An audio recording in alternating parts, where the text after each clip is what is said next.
Stave 4, The Last of the Spirits. The phantom slowly, gravely, silently approached. When it came near him, Scrooge bent down upon his knee. From the very air through which the spirit moved, it seemed to scatter gloom and mystery. It was shrouded in a deep black garment, which concealed its head, its face, its form, and left nothing of it visible save one outstretched hand.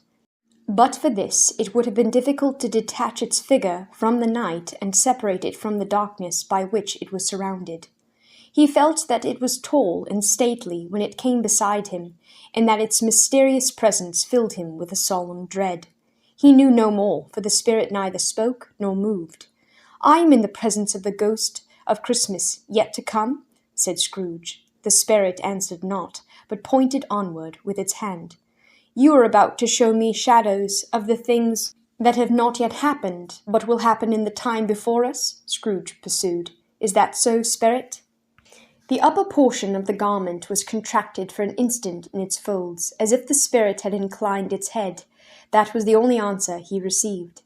Although well used to ghostly company by this time, Scrooge feared the silent shape so much that his legs trembled beneath him, and he found that he could hardly stand when he prepared to follow it. The spirit paused a moment, as observing his condition and giving him time to recover. But Scrooge was all the worse for this. It thrilled him with a vague, uncertain horror to know that behind the dusky shroud there were ghostly eyes intently fixed upon him, while he, though he stretched his own to the utmost, could see nothing but a spectral hand and one great heap of black. "Ghost of the future," he exclaimed, "I fear you more than any spectre I have seen. But as I know your purpose is to do me good, and as I hope to live to be another man from what I was, I am prepared to bear you company, and do it with a thankful heart. Will you not speak to me?" It gave him no reply. The hand was pointed straight before them. "Lead on," said Scrooge, "lead on. The night is waning fast, and it is precious time to me, I know. Lead on, spirit." The phantom moved away, as it had come towards him. Scrooge followed in the shadow of its dress, which bore him up, he thought, and carried him along. They scarcely seemed to enter the city, for the city rather seemed to spring up about them, and encompass them of its own act. But there they were, in the heart of it, on 'change amongst the merchants, who hurried up and down, and chinked the money in their pockets, and conversed in groups, and looked at their watches, and trifled thoughtfully with their great gold seals, and so forth, as Scrooge had seen them often. The spirit stopped beside one little knot of businessmen. Observing that the hand was pointed to them, Scrooge advanced to listen to their talk.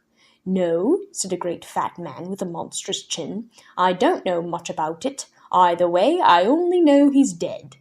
"When did he die?" inquired another. "Last night, I believe." "Why, what was the matter with him?" asked a third, taking a vast quantity of snuff out of a very large snuff-box. "I thought he'd never die." "God knows," said the first with a yawn.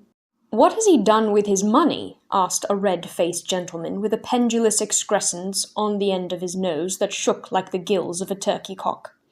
"I haven't heard," said the man with the large chin, yawning again. "Left it to his company, perhaps. He hasn't left it to me, that's all I know." This pleasantry was received with a general laugh. "It's likely to be a very cheap funeral," said the same speaker, "for upon my life I don't know of anybody to go to it. Suppose we make up a party and volunteer?" "I don't mind going if lunch is provided," observed the gentleman with the excrescence on his nose, "but I must be fed if I make one." Another laughed. "Well, I am the most disinterested among you, after all," said the first speaker, "for I never wear black gloves, and I never eat lunch. But I'll offer to go, if anybody else will. When I come to think of it, I'm not at all sure that I wasn't his most particular friend, for we used to stop and speak whenever we met. Bye-bye." Speakers and listeners strolled away, and mixed with other groups. Scrooge knew the men, and looked towards the spirit for an explanation. The phantom glided on into a street. Its finger pointed to two persons meeting. Scrooge listened again, thinking that the explanation might lie here. He knew these men all so perfectly. They were men of business, very wealthy, and of great importance. He had made a point always of standing well in their esteem. In a business point of view, that is. Strictly in a business point of view. "How are you?" said one. "How are you?" returned the other. "Well," said the first, "Old Scratch has got his own at last, hey?" "So I'm told," returned the second. "Cold, isn't it? Seasonable for Christmas time. You're not a skater, I suppose?" "No, no, something else to think of. Good morning." Not another word. That was their meeting, their conversation, and their parting. Scrooge was at first inclined to be surprised that the spirit should attach importance to conversations apparently so trivial, but feeling assured that they must have some hidden purpose, he set himself to consider what it was likely to be. They could scarcely be supposed to have any bearing on the death of Jacob, his old partner, for that was past, and this ghost's province was the future. Nor could he think of any one immediately connected with himself, to whom he could apply them.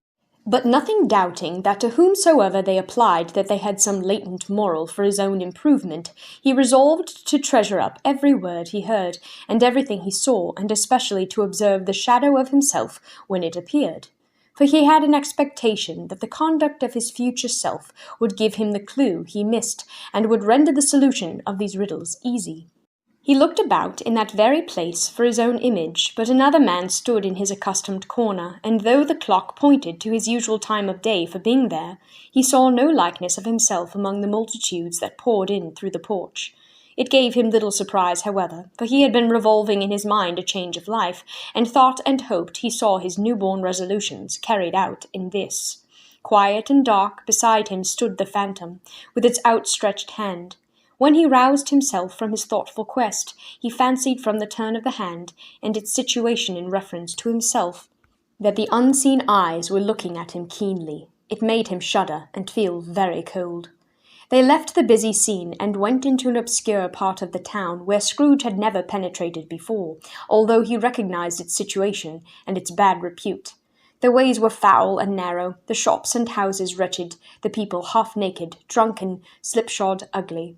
Alleys and archways, like so many cesspools, disgorged their offences of smell and dirt and life upon the straggling streets, and the whole quarter reeked with crime, with filth and misery. Far in this den of infamous resort, there was a low-browed, beetling shop below a penthouse roof, where iron, old rags, bottles, bones, and greasy offal were bought. Upon the floor within were piled up heaps of rusty keys, nails, chains, hinges, files, scales, weights, and refuse, iron of all kinds. Secrets that few would like to scrutinize were bred and hidden in mountains of unseemly rags, masses of corrupted fat, and sepulchres of bones. Sitting in among the wares he dealt in, by a charcoal stove made of old bricks, was a grey-haired rascal, nearly 70 years of age, who had screened himself from the cold air without by a frowsy curtaining of miscellaneous tatters hung upon a line, and smoked his pipe in all the luxury of calm retirement. Scrooge and the phantom came into the presence of this man, just as a woman with a heavy bundle slunk into the shop. But she had scarcely entered when another woman, similarly laden, came in too. She was closely followed by a man in faded black, who was no less startled by the sight of them, when they had been upon the recognition of each other. After a short period of blank astonishment, in which the old man with the pipe had joined them, they all three burst into a laugh. "Let the charwoman alone to be the first," cried she who had entered first. "Let the laundress alone to be the second, and let the undertaker's man alone to be the third. Look here, old Joe, here's a chance, if we haven't all three met here without meaning it." "You couldn't have met in a better place," said old Joe, removing his pipe from his mouth. "Come into the parlour. You were made free of it long ago, you know, and the other two aren't strangers. Stop till I shut the door of the shop. Ah, how it squeaks! There aren't such a rusty bit of metal in the place as its own hinges, I believe, and I'm sure there's no such old bones here as mine. Ha ha! We're all suitable to our calling. We're all well matched. Come into the parlour. Come into the parlour." The parlour was the space behind the screen of rags. The old man raked the fire together with an old stair-rod, and having trimmed his smoky lamp, for it was night, with the stem of his pipe, put it in his mouth again. While he did this, the woman who had already spoken threw her bundle on the floor, and sat down in a flaunting manner on a stool, crossing her elbows on her knees, and looking with a bold defiance at the other two. "What odds, then? What odds, Mrs. Dilber?" said the woman. "Every person has a right to take care of themselves. He always did." "That's true indeed," said the laundress. "No man more so." "Why, then, don't stand staring as if you was afraid, woman. Who's the wiser? We're not going to pick holes in each other's coats, I suppose." "No, indeed," said Mrs. Dilber and the man together. "We should hope not." "Very well, then," cried the woman, "that's enough. Who's the worse for the loss of a few things like these? Not a dead man, I suppose." "No, indeed," said Mrs. Dilber, laughing. "If he wanted to keep 'em after he was dead, a wicked old screw," pursued the woman, "why wasn't he natural in his lifetime? If he had been, he'd have had somebody to look after him when he was struck with death, instead of lying gasping out his last there alone by himself." "It's the truest word that ever was spoke," said Mrs. Dilber. "It's a judgment on him." "I wish it was a little heavier judgment," replied the woman, "and it should have been, you may depend upon it, if I could have laid my hands on anything else. Open that bundle, old Joe, and let me know the value of it. Speak out plain. I'm not afraid to be the first, nor afraid for them to see it. We knew pretty well that we were helping ourselves before we even met here, I believe. It's no sin. Open the bundle, Joe." But the gallantry of her friends would not allow of this, and the man in faded black, mounting the breach first, produced his plunder. It was not excessive. A seal or two, a pencil case, a pair of sleeve buttons, and a brooch of no great value were all. They were all severely examined and appraised by old Joe, who chalked the sums he was disposed to give for each upon the wall, and added them up into a total when he found there was nothing more to come. "That's your account," said Joe, "and I wouldn't give another sixpence if I was to be boiled for not doing it. Who's next?" Mrs. Dilber was next. Sheets and towels, a little wearing apparel, 2 old-fashioned silver teaspoons, a pair of sugar tongs, and a few boots. Her account was stated on the wall in the same manner.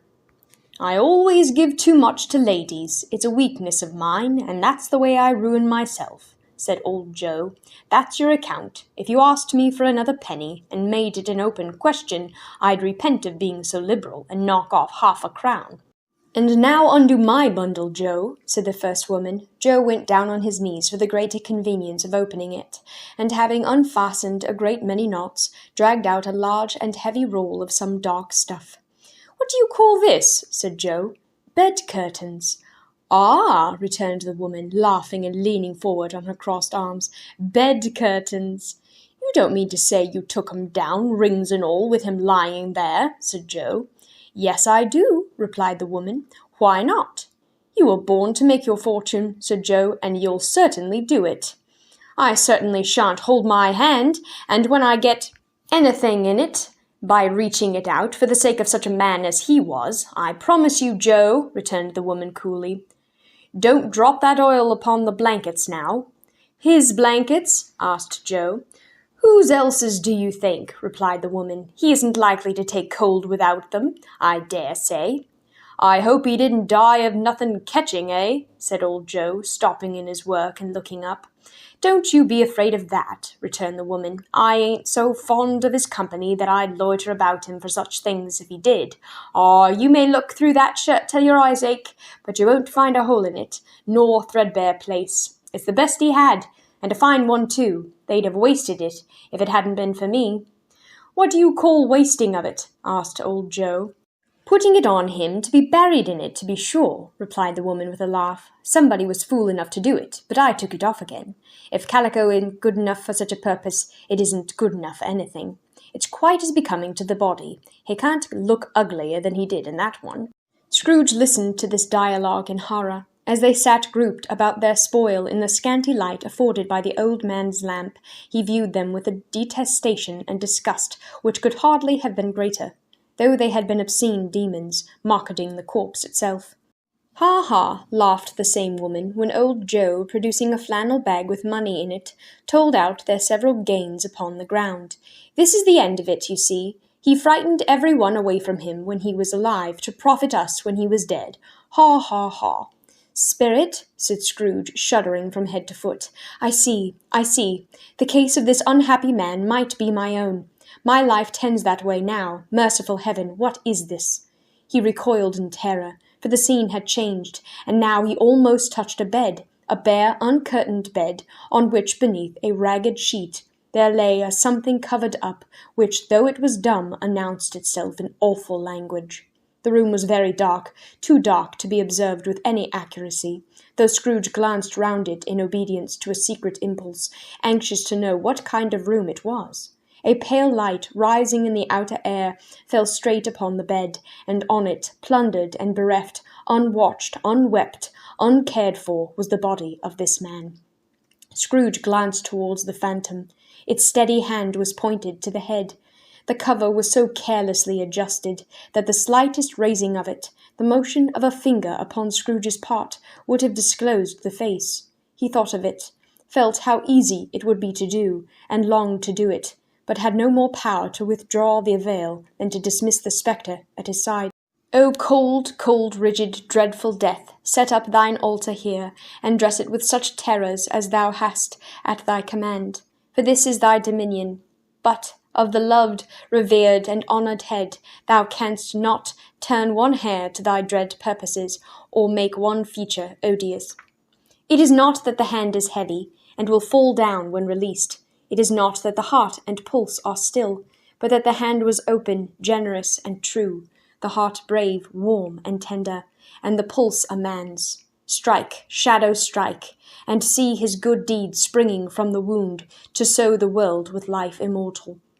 No voice pronounced these words in Scrooge's ears, and yet he heard them when he looked upon the bed. He thought, if this man could be raised up now, what would be his foremost thoughts? Avarice, hard dealing, griping cares. They have brought him to a rich end truly. He lay in the dark, empty house, with not a man, a woman, or a child, to say that he was kind to me in this or that, and for the memory of one kind word I will be kind to him. A cat was tearing at the door, and there was a sound of gnawing rats beneath the hearthstone. What they wanted in the room of death, and why they were so restless and disturbed, Scrooge did not dare to think. "Spirit," he said, "this is a fearful place. In leaving it, I shall not leave its lesson. Trust me, let us go." Still the ghost pointed with an unmoved finger to the head. "I understand you," Scrooge returned, "and I would do it if I could. But I have not the power, Spirit. I have not the power." Again it seemed to look upon him. "If there is any person in the town who feels emotion caused by this man's death," said Scrooge, quite agonized, "show that person to me, Spirit, I beseech you." The phantom spread its dark robe before him for a moment, like a wing, and withdrawing it revealed a room by daylight where a mother and her children were.